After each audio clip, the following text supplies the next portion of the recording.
ولایت کی جو قسمیں ہوتی ہے وہ تین ہوتی ہیں۔ پہلی ہے ولایت فطری۔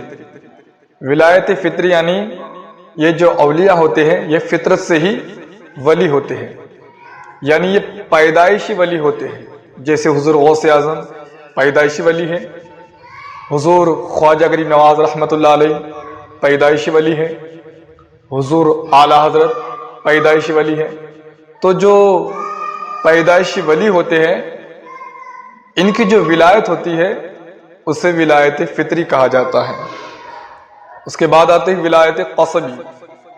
ولایت قصبی یعنی یہ کثرت عبادت سے اللہ تبارک و تعالیٰ کا قرب حاصل کرتے ہیں اور اللہ تبارک و تعالیٰ ان کو اپنا ولی بنا لیتا ہے، یا پھر کوئی ایسا عمل جب اللہ تبارک و تعالیٰ کو پسند آ جاتا ہے تو اللہ تبارک و تعالیٰ ان کو ولایت عطا کر دیتا ہے۔ تو ان کی جو ولایت ہوتی ہے وہ ہوتی ہے ولایت قصبی۔ تیسری جو ولایت ہے، جو ولایت کی جو قسم ہے اور جو آخری قسم ہے وہ ہے ولایت نظری۔ ولایت نظری یعنی کوئی اللہ کا ولی کسی مومن بندے پر اپنی نظر ڈالتا ہے تو اسے بھی اللہ کا ولی بنا دیتا ہے، جیسے کہ حضور غوث اعظم رضی اللہ تعالیٰ عنہ، ان کے ایک چور آیا مگر حضور غوث اعظم کی نظر پڑی اور وہ چور بھی ولی بن گیا۔ تو یہ جو ہے یہ ولایت نظری ہے۔ تو تین قسمیں آ گئی، ایک ہے ولایت فطری، ایک ہے ولایت قصبی، ایک ہے ولایت نظری۔ تو تین قسمیں ہوتی ہیں۔ ولایت میں الگ الگ درجات ہے، الگ الگ ان کے مقامات ہیں۔ جیسا کہ دنیا کا جو سسٹم ہے، اس دنیا کا سسٹم چلانے کے لیے جیسے کہ سرپنچ ہوتا ہے اور عامدار ہوتا ہے، خاصدار ہوتا ہے، کلیکٹر ہوتا ہے، مکھیہ منتری ہوتا ہے، پردھان منتری ہوتا ہے، راشٹرپتی ہوتا ہے نا۔ تو یہ دنیا کا سسٹم چلانے کے لیے یہ سارے منسٹر ہوتے ہیں۔ اسی طریقے سے جو باطنی جو سسٹم ہے دنیا کا، اس کا نظام چلانے کے لیے بھی اولیاء کرام کی ایک جماعت ہوتی ہے۔ اس میں ہوتے ہیں، یعنی اس میں ایک جو قسم ہے، جو درجات ہے وہ تو بہت سارے ہیں۔ تو پہلے جو ہے وہ اقطاب آتے ہیں۔ حالانکہ اقطاب جو ہے یہ اولیاء کرام میں اونچا درجہ رکھتے ہیں، یعنی اقطاب جو ہے یہ قطب کی جمع ہے۔ قطب کا جو معنی ہوتا ہے کہ ہمارے گھر میں جو چکی ہوتی ہے، جو گاؤں میں چکی ہوا کرتی ہے، تو جو ہمارے گھروں میں جو پہلے جو چکی ہوتی تھی جسے ہم گھٹ کہتے تھے، گھٹ، تو وہ جو چکی ہے ہاتھ چکی، جو ہاتھ سے ہم چکی گھماتے تھے، آٹا پیستے تھے، تو اس کے اندر ایک کھوٹا ہوتا تھا، ہے نا۔ تو کھوٹا، تو جو چکی کا جو پارٹ ہوتا تھا وہ گھومتا تھا، لیکن کھوٹا جو ہے وہ جو بیچ میں کا جو کھوٹا ہوتا تھا وہ اپنی جگہ قائم رہتا تھا۔ اسی کھوٹے کو قطب کہا جاتا ہے۔ تو بے شک قطب جو ہوتا ہے، جو ولیوں میں جو ایک درجہ ہے اعلیٰ درجہ قطب کا، تو وہ قطب اپنی جگہ ہوتا ہے، مخلوق اس کے ارد گرد گھومتی ہے۔ قطب اپنی جگہ ہوتا ہے اور مخلوق اس کے ارد گرد گھومتی ہے، یعنی اپنے علاقے میں جو بہت سے اولیاء کرام ہوتے ہیں اور پھر ان کا جو سردار ہوتا ہے اسے قطب کہا جاتا ہے۔ ولیوں کا جو سردار ہوتا ہے اسے قطب کہا جاتا ہے۔ اب جیسے کہ ان کی تعداد 3 بھی ہوتی ہے، 5 بھی ہوتی ہے، کئی کئی 7 بھی لکھا ہے، کئی زیادہ بھی ہے۔ اب دیکھ لیجئے کہ ہندوستان کے جو قطب ہیں، پوری ہندوستان کے جو قطب ہیں وہ حضرت خواجہ غریب نواز رحمۃ اللہ تعالی علیہ۔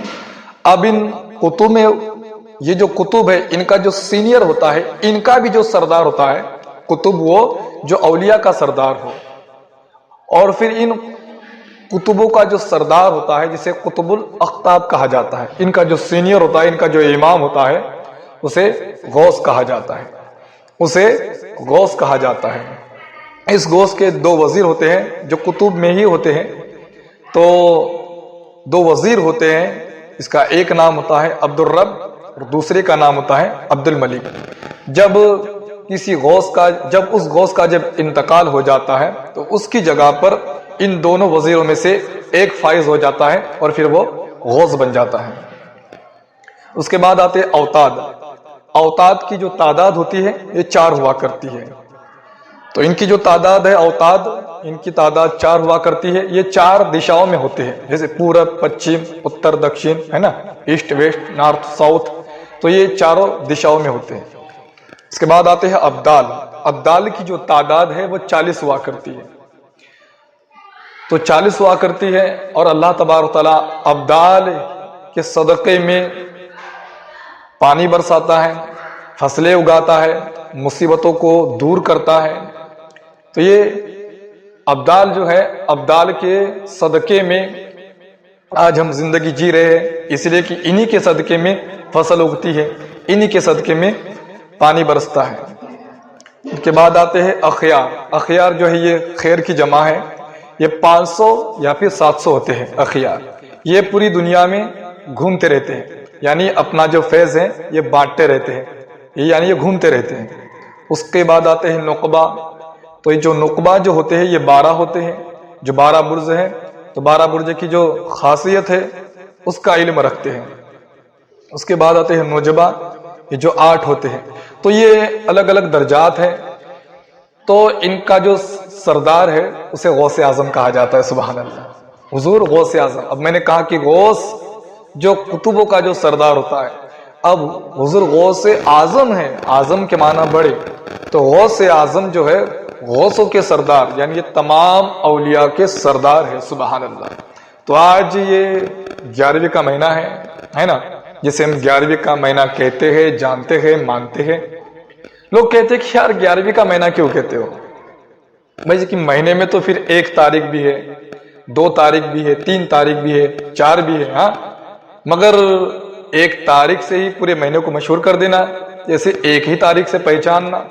کیا اس مہینے میں 12 تاریخ نہیں ہے، 13 تاریخ نہیں ہے؟ مگر تم جو ہو کہ پورے مہینے کو 11ویں کا مہینہ کہتے ہو، تو کیا پورے مہینے میں خالی 11 ہی تاریخ آئی ہے؟ 12 تاریخ نہیں ہے، 13 تاریخ نہیں ہے، 14 تاریخ نہیں ہے؟ تو یہ دراصل بات یہ ہے کہ جیسے کہ ہم ہے محرد کے، محرد ایک گاؤں ہے، تو ہم ہے رہنے والے محرد کے. آس پاس کے اگر گاؤں والے پوچھیں گے تو ہم بتا دیں گے کہ ہم محرد کے ہیں. مگر اگر ہم ممبئی جاتے ہیں، اندور جاتے ہیں، ناگپور جاتے ہیں، اب وہاں کے لوگ اگر ہم سے پوچھیں گے کہ آپ کہاں کے ہیں، تو اب ہم محرد نہیں بتائیں گے. ہم کیا بتائیں گے؟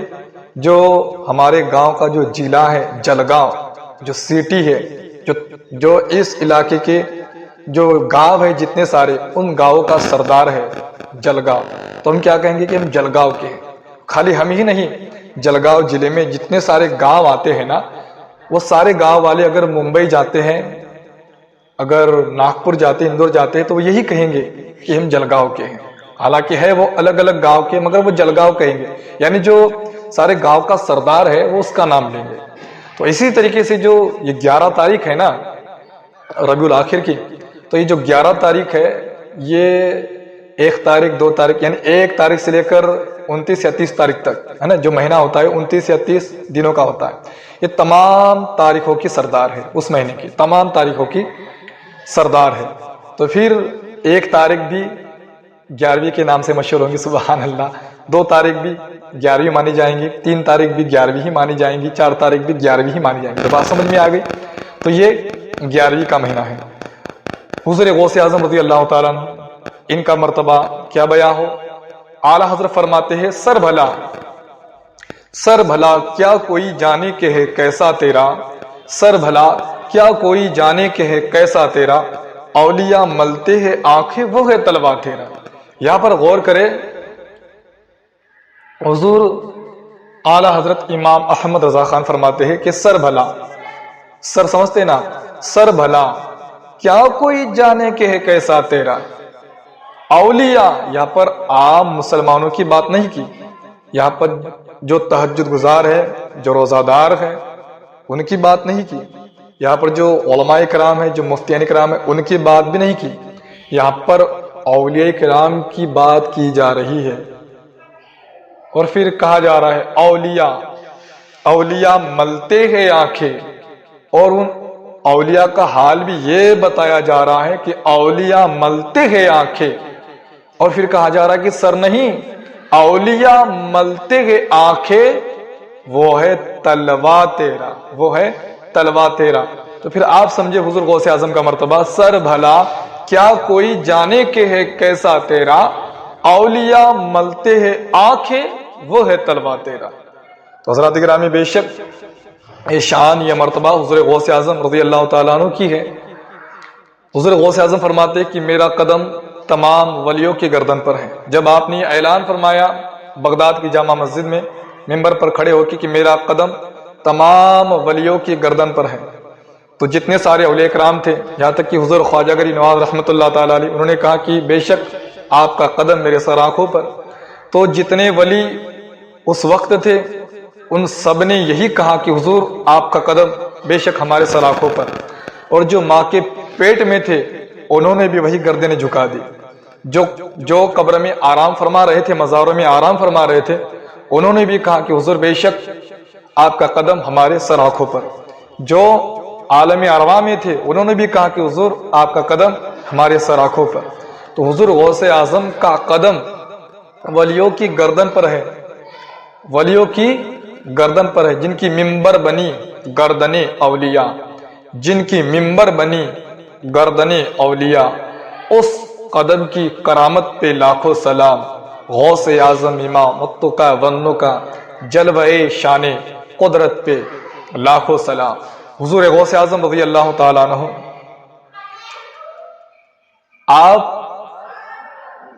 آپ کی بارگاہ میں جب ایک ضعیف آئی، ایک عورت آئی، ایک ضعیف آئی، کہنے لگی کہ حضور غوث اعظم میں وہ دائی ہوں جو آپ کو گودی میں کھلایا کرتی تھی، میں وہ دائی ہوں جو آپ کو گودی میں کھلایا کرتی تھی، مگر میں دیکھتی تھی اکثر کہ کبھی کبھی آپ میری گود میں سے غائب ہو جاتے تھے، میری گود میں سے غائب ہو جاتے تھے۔ تو حضور پوچھنا یہ ہے کہ جب آپ غائب ہو جاتے تھے تو پھر کہاں جاتے تھے؟ حضور غوث اعظم فرماتے ہیں کہ دائی میں اس وقت سورج میں جایا کرتا تھا، میں سورج میں چلا جایا کرتا تھا، میں سورج میں کھو جایا کرتا تھا۔ ضعیفہ نے کہا، اس دائی نے کہا کہ ماشاءاللہ سبحان اللہ، آپ کا حال ابھی کیا ہے، آپ کا معاملہ ابھی کیا ہے؟ فرمایا وہ تو میرے بچپنے کا عالم تھا، آج یہ میری جوانی کا عالم ہے۔ وہ میرے بچپنے کا عالم تھا کہ میں سورج میں کھو جایا کرتا تھا، آج میری جوانی کا عالم ہے کہ کئی سورج میرے اندر کھو جائے، آج یہ میری جوانی کا عالم ہے کہ کئی سورج میرے اندر کھو جائیں۔ اور بے شک کرامتوں کا ظہور تو آپ کی بارگاہ میں ایسے ہوتا تھا کہ جیسے ساون بھادو میں برسات ہوا کرتی ہے، ایسے کرامتوں کا ظہور آپ کی بارگاہ میں ہوتا تھا۔ مگر اگر ہم خالی کرامتیں ہی بیان کریں تو پھر لوگ کیا سمجھیں گے؟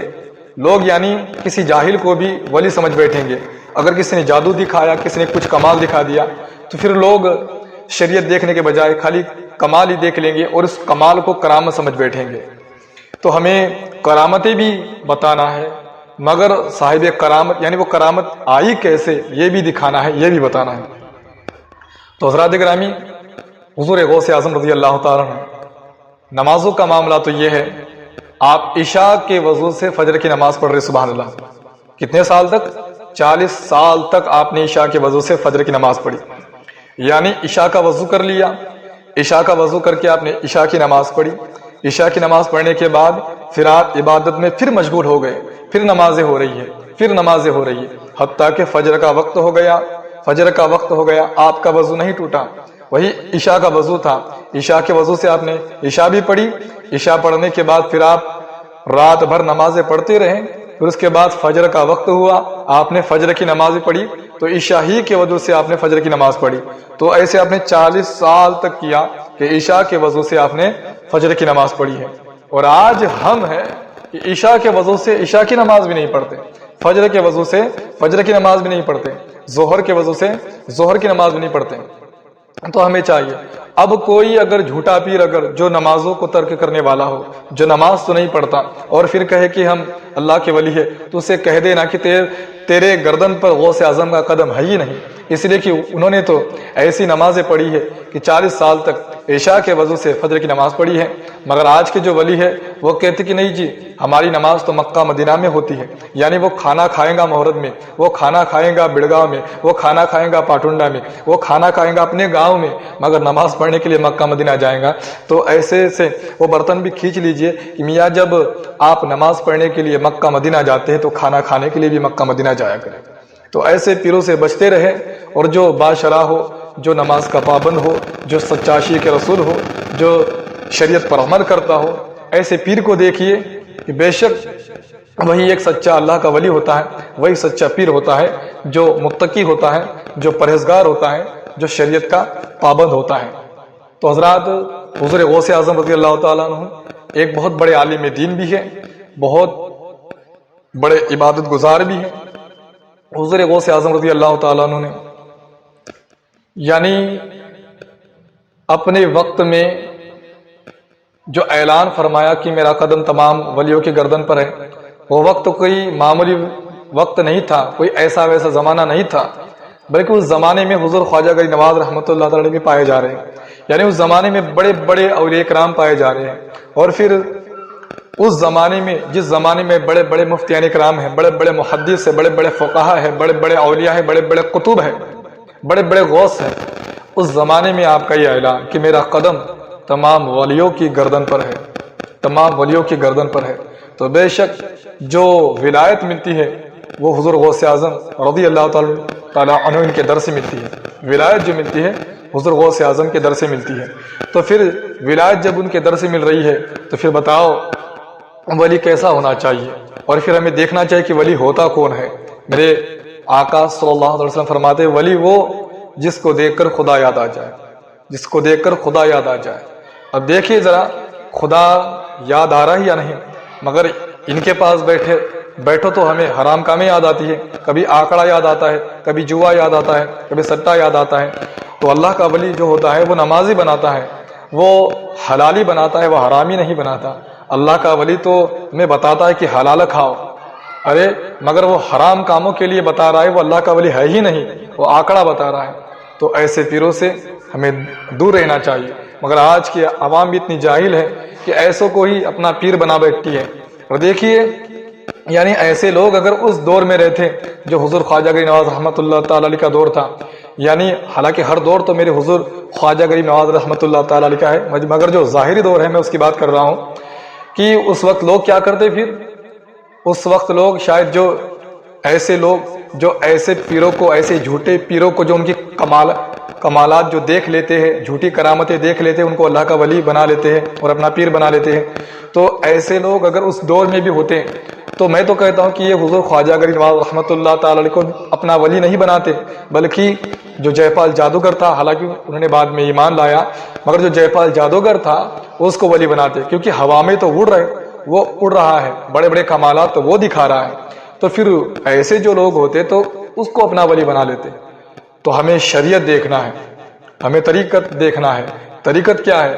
طریقت یہی کہ وہ شریعت پر چل رہا ہے یا نہیں، اس کا طریقہ شریعت کے مطابق ہے یا نہیں، اسے ہی طریقت کہا جاتا ہے۔ طریقت کوئی دوسری نہیں ہے، طریقت وہ یعنی جو شریعت کے طریقے پر ہے یا نہیں، جو غوث اعظم کے طریقے پر ہے یا نہیں، تو یہی طریقت ہے۔ اور پھر بے شک اگر یہ باتیں پائی جاتی ہے، وہ سنی صحیح العقیدہ بھی ہے، پرہیزگار ہے،